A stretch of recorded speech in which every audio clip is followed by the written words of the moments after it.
Olá, crianças do quinto ano, boa tarde. Hoje nós vamos fazer uma rápida revisãozinha geral, tá bom? Dos nossos conteúdos de história. Então, a tia vai frisar as partes, né, que serão mais cobradas na nossa avaliação. Já que iremos, né, fazer uma rápida revisão desses conteúdos abordados esse mês. Então, vamos iniciando, prestando atenção, né, às partes que a tia mais vai frisar aqui nesta revisão. Então, o nosso primeiro conteúdo foi sobre a primeira invasão francesa. Nós vimos que aconteceram duas invasões, então vamos iniciar com a primeira. Então, a primeira invasão, vocês podem estar observando as partes destacadas também. Então, a primeira invasão, como nós sabemos, ela aconteceu, né, no Rio de Janeiro. Os franceses invadiram o Rio de Janeiro, isso no ano de 1555, tá bom? E lá eles construíram uma colônia, e essa colônia recebeu o nome de França Antártica, tá bom? Vocês podem ir acompanhando. Os franceses, quando eles invadiram, né, o Rio de Janeiro, invadiram a Baía de Guanabara, como você tá vendo, pela ilha próxima de Sergipe, tá bom? E construíram ali a França Antártica, a colônia que eles primeiro construíram. E em seguida, eles também construíram, né, o Forte de São Sebastião do Rio de Janeiro, que posteriormente deu origem à cidade, né, do Rio de Janeiro, tá bom? Então, eu gostaria que vocês observassem, fizessem, né, esse destaque aí no nosso conteúdinho, na página 163, tá bom? Que iniciamos. Durante a primeira invasão holandesa, a primeira invasão francesa, desculpa, aqui nas nossas terras, no nosso Brasil, ela durou cerca de 10 anos, tá bom? Eles invadiram, né, pela Baía de Guanabara, desculpa, no estado do Rio de Janeiro, e em 1555. E eles saíram em 1565, tá bom? Depois que fundaram o Forte do São Sebastião do Rio de Janeiro, né? E foi Estácio de Sá, né, no mandato, no governo, no terceiro governador-geral de Mendes Sá. Estácio de Sá, juntamente com outros homens, conseguiram fazer a expulsão, tá bom? A expulsão dos franceses. E Estácio de Sá, infelizmente, o sobrinho de Mendes Sá, morreu durante o combate, tá bom? Então, observem direitinho aqui. Aqui é sobre a primeira invasão. Vamos agora à segunda invasão francesa, né? Na segunda invasão francesa, né, eles agora voltaram, na primeira invadiram o Rio de Janeiro, né? E agora eles invadiram, gente, o Maranhão. E a segunda invasão francesa, ela aconteceu no ano de 1612, tá bom? E eles fundaram a colônia agora, França Equinocial. Na primeira invasão, eles fundaram uma França Antártica. E agora a colônia França Equinocial, como você pode estar vendo destacado aí. E agora durou apenas 3 anos, né? Eles conseguiram, né, expulsar e voltar os franceses para a França. E na segunda invasão eles construíram o Forte de São Luís, né, que deu origem posteriormente à cidade de São Luís, que hoje, né, atualmente São Luís é a capital do estado do Maranhão. Então foi construída, gente, pelos franceses, certo? Na sua segunda invasão, a cidade de São Luís. E Rio de Janeiro, você viu também, foi construída por quem? Pelos franceses, na primeira invasão, que eles fizeram isso em 1555. Então, só vou falar aqui as partes, né, mais destacadinhas. Mais frisadas, você destaca, dê uma olhadinha, tá bom? Aí nós iniciamos agora o nosso outro conteúdo, que é sobre o domínio espanhol e as invasões holandesas, né, que inicia o nosso conteúdinho lá. Então, o domínio espanhol, o que aconteceu? Gente, em 1580, né, Dom Henrique, que era o rei de Portugal na época, ele faleceu. Quando ele faleceu, por ordem, né, de hierarquia, quem tinha que assumir a pessoa mais próxima? A pessoa mais próxima dele era Dom Felipe II, mas ele já estava sendo rei na Espanha. Mas, obrigatoriamente por lei, com o falecimento do seu tio, né, avô, ele tinha que vir substituir, né, no caso Felipe II. E aí Felipe II, o que fez? Ficou sendo rei da Espanha, que ele já era, e agora Portugal. E se era de Portugal, consequentemente era do Novo Mundo, no caso, as nossas terras, o Brasil. E aí foi o que aconteceu. Durante 60 anos, de 1580 a 1640, né, ficou, né, esses dois países sob o governo de Dom Felipe II. E, como a gente acabou de falar, o Brasil. Nessa época, o Brasil ele fazia comércio do açúcar com a Holanda, né? A Holanda fazia um trabalho de refinaria com o nosso açúcar, comprava o nosso açúcar para revender na Europa. E aí, Portugal e a Espanha, eles haviam se desentendido. Por quê? Holanda e Espanha haviam se desentendido. Por quê? A Espanha ficou chateada porque a Holanda havia ficado independente, né? A Holanda, elas eram amigas, parceiras, mas aí a Holanda ficou independente, começou a andar com suas próprias perninhas, não precisou mais da Espanha. A Espanha ficou chateada porque queria, né? Ainda. Então, quando a Espanha, o rei de Portugal agora ficou de Portugal, do Brasil e da Espanha, ficou Felipe II, o que ele fez? Como a Holanda estavam inimigas nessas duas nações, a Holanda e a Espanha, ele pegou e cortou, né, a comercialização do nosso açúcar aqui do Brasil com a Holanda. E aí a Holanda ficou brava, gente, ficou brava, ficou chateada. Com isso, quando ele cortou, ele já se preparou. Vamos lá, que qualquer hora a Holanda pode vir invadir essas terras, né? E olha só o que aconteceu, né? Ficaram preparados. E aí a Holanda, ó, fez com que eles... Passou o tempo. E aí a Holanda, né, os holandeses vieram realmente, depois de algum tempo, em 1624, vieram e invadiram, né? Fizeram a primeira invasão holandesa, que aconteceu em Salvador, tá bom? Então, Salvador foi a primeira cidade que os holandeses invadiram aqui, Salvador, na Bahia, certo? Quando 26 navios da Holanda entraram na Baía de Todos os Santos, né? A resistência daqui, claro, revelou-se insuficiente, não esperavam, não estavam preparados, né? E aí ficaram aqui. Nessa esquadra tinha aproximadamente 1.600 homens, e as tropas holandesas eram comandadas por John Van Dorst. Então, é importante você frisar, né, essas partezinhas aqui. E eles,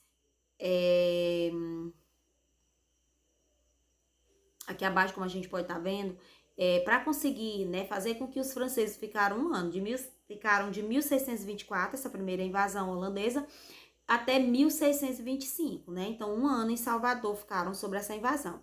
Então, só no fim de março de 1625, após um ano, chegou o auxílio pedido da Espanha pelos portugueses, né? Uma frota com 52 navios, 30 navios espanhóis, para você ver. Porque lá vieram 1.600, né, gente? Então, ó, 30 navios espanhóis e 22 navios portugueses, comandados por Dom Fradique de Toledo, né? Que trazia mais ou menos 13 mil homens, para você ver, né, gente? Para conseguirem realmente combater a Holanda e fazer com que a Holanda voltasse, né?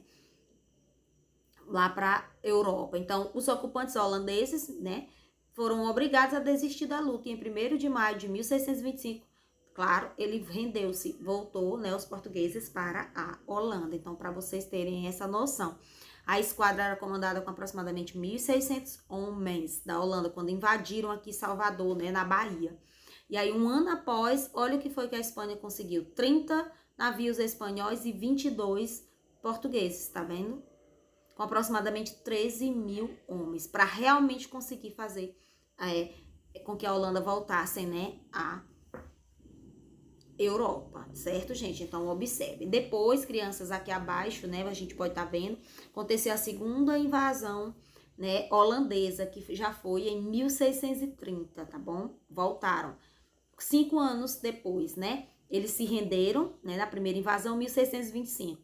Então, já em 1630, 5 anos após, eles, ainda inconformados, querendo ocupar as nossas terras, voltaram e invadiram. Só que agora eles invadiram Pernambuco. E dessa vez demorou. Eles ficaram de 1630 a 1654, tá bom? Hoje, Pernambuco, né, Recife e Olinda, tá bom? Cidades, né? Os holandeses formaram as cidades pernambucanas, né? Hoje, Recife e Olinda foram os holandeses. Então, para você ver, as nossas cidades foram formadas, né, por imigrantes, né, europeus. Né? Você viu lá, Rio de Janeiro, foi os franceses. São Luís do Maranhão foram os franceses. E agora, Salvador, Bahia, foram os holandeses que construíram. Pernambuco, Recife, Olinda, né, foram quem? Também os holandeses. Então, essa segunda invasão, ela já foi de uma forma mais... como é que se diz? Teve mais benefícios, né, gente, para cá, para o nosso Brasil. Por quê? Porque veio da Holanda, ele veio da Holanda, né, para governar as nossas terras aqui. Só que ele era um alemão, certo? Ele era um alemão da Alemanha, mas ele veio a mando da Holanda, tá bom? O nome dele era João Maurício de Nassau, mais conhecido, alguns autores de livro colocam mais Maurício de Nassau, para virem para cá. E quando ele chegou aqui, ele desenvolveu muito, né, a capitania, né, de Pernambuco. Por isso que ele demorou, passou muito tempo. Você viu aí, de 1600, ele ficou de 1630 a 1654, aproximadamente 24 anos. Então, por que Maurício de Nassau ficou aqui? Quais foram, né, os fatos que marcaram o seu governo? Gostaria que você frisasse nesse quadrinho aí azul as benfeitorias que fez com que Maurício de Nassau conquistasse a confiança dos colonos pernambucanos e permanecesse aqui no Brasil por muito tempo. Qual foi? Criou orfanatos e hospitais. Gostaria que vocês lessem, observassem esse quadro azul. Investiu em artes e ciências. Permitiu o casamento misto entre as diversas religiões, no caso católica, protestante, judaica, porque antes católico tinha que casar só com católico e os evangélicos só com os evangélicos. Não, ele fez essa unificação não, ele deu essa liberdade, né, para as pessoas. Depois também ele permitiu a liberdade religiosa, apesar, né, do predomínio calvinista. É isso, a questão religião, ter que respeitar a escolha do outro. Garantiu também um bom preço para o açúcar, então observe isso aí. E estendeu o domínio holandês até o Ceará e até Penedo, né, até Alagoas. Conquistou Luanda, que é a principal fornecedora de escravos. Então, frisa bastante nos fatos que marcaram o governo de Maurício de Nassau. Depois, né, a presença dele no Nordeste foi muito importante para a cultura brasileira, porque vieram da Europa, né, a mando dele, pessoas de muitas especializações. No caso, veio pintores, astrônomos, naturalistas, cartógrafos, tá bom? Biógrafos, vieram, né, a mando dele para cá. Então, frisa bastante, observem bastante essa questão, né, sobre Maurício de Nassau, tá bom? Aí, o nosso próximo conteúdo... gente, depois Maurício de Nassau, desculpa, antes aí de entrar nesse nosso conteúdo, ele voltou para a Holanda, né, porque a Holanda começou a cobrar juros altos sobre os empréstimos que havia feito, né, aos donos de engenhos. E aí, Maurício de Nassau, ele discordava, né? Ele não concordava com a Holanda. Então, por isso, ele achou melhor voltar após 24 anos. Mas ele muito contribuiu, como a gente acabou de ver, para o desenvolvimento, né, da nossa capitania de Pernambuco. Então, ressalto bastante isso. Agora, o nosso último conteúdo, nosso próximo conteúdo é sobre entradas, bandeiras e monções. Então, a União Ibérica a União das Coroas Ibéricas, no caso Portugal e a Espanha, né, em 1580, como a gente viu, quando Dom Henrique morreu, quem ficou no trono foi o rei da Espanha, no caso Dom Felipe II, né, pois sim o significado de Tratado de Tordesilhas, como a gente viu. E aí, gente, iniciou-se na exploração e o povoamento dessas terras do nosso Brasil, que foram iniciadas pelas expedições pioneiras chamadas de Entradas e Bandeira. Fim do Tratado de Tordesilhas em 1580, né, com essa união, né, ibérica, o nome que é dado, a união entre Portugal, Espanha e Brasil. Então, surgiu agora para povoar, né, as terras e a exploração, entradas e bandeiras. Vamos iniciar observando um pouco as entradas. As entradas, elas tiveram início após a descoberta do Brasil e eram expedições, observem, de caráter oficial que não deveriam ultrapassar o limite imposto pelo Tratado de Tordesilhas. Então, observem, entradas respeitavam o Tratado de Tordesilhas. E a primeira entrada foi a de Américo Vespúcio, né? Viu? Em 1503 ou 1504. Então, destaque, observem essa partezinha. Em seguida, nós temos também aqui o objetivo das entradas, né? Não esqueçam de destacar, observar. Era encontrar pedras e metais preciosos e capturar indígenas para o trabalho escravo, tá bom? Então, observe direitinho isso aqui, os objetivos das entradas. Logo em seguida, nós temos um pouco sobre as bandeiras. As bandeiras, vamos lá, que eram expedições de caráter oficial organizadas pela coroa portuguesa. Era a coroa portuguesa, os portugueses que organizaram as bandeiras. E elas eram expedições, né, organizadas pelos colonos portugueses, indígenas e mamelucos, que decidiam se aventurar pelo interior do Brasil sem autorização da corte portuguesa. Então, confira direitinho. Depois, elas tinham como componentes, né, os capitães, as pessoas, né, que chefiavam e guiavam, né, por conhecerem as matas. Os indígenas, os negros também faziam parte deles. Os padres também, né, nas bandeiras. Então, os bandeirantes, né, as pessoas que faziam parte das bandeiras, eles acampavam, né, ficavam lá, faziam tendas, plantavam e, enquanto esperava a colheita, exploravam a região, né, utilizavam rios, principalmente o Tietê, o Paraíba e o Paraná, né, para navegação, tá bom? Então, observem direitinho. Aí, aqui nós damos continuidade ainda, né, com os ciclos das bandeiras. As bandeiras, elas são divididas em 2 ciclos. Ciclo da caça ao indígena, o nome já está dizendo ciclo da caça ao indígena, né, que eles procuravam os índios, né, aprisionavam, né, caça ao índio, aprisionavam os índios para trabalharem como escravos.